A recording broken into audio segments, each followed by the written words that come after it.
بسم اللہ الرحمن الرحیم۔ السلام علیکم ناظرین، آپ میرا یوٹیوب چینل دیکھ رہے ہیں اور میں ہوں تصور حسین۔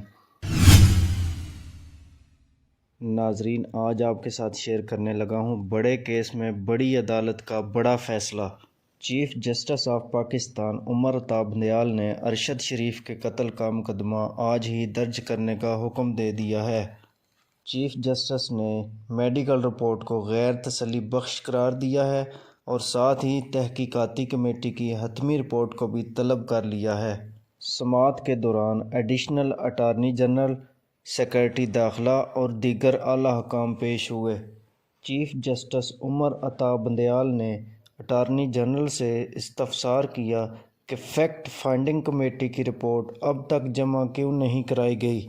ہر انسانی جان کو سنجیدگی سے لینا ہوتا ہے۔ صحافیوں کے ساتھ بدسلوکی برداشت نہیں کی جا سکتی۔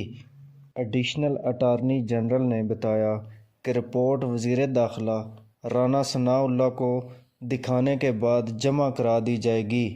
اس پر چیف جسٹس عمر عطا بندیال نے کہا کہ کیا وزیر داخلہ نے رپورٹ تبدیل کرنی ہے؟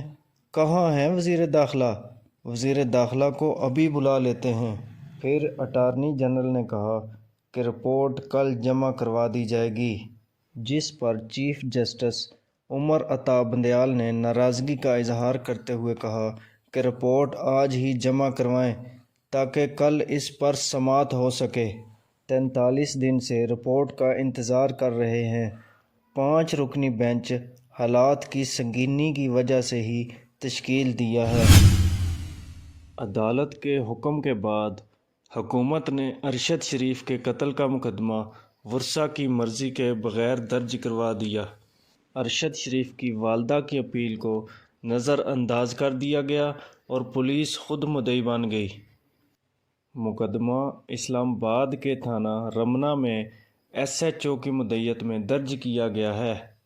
مقدمے میں 3 ملزمان نامزد اور باقی نامعلوم رکھے گئے ہیں۔ نامزد ملزمان میں وقار، خرم اور طارق وسیع شامل ہیں۔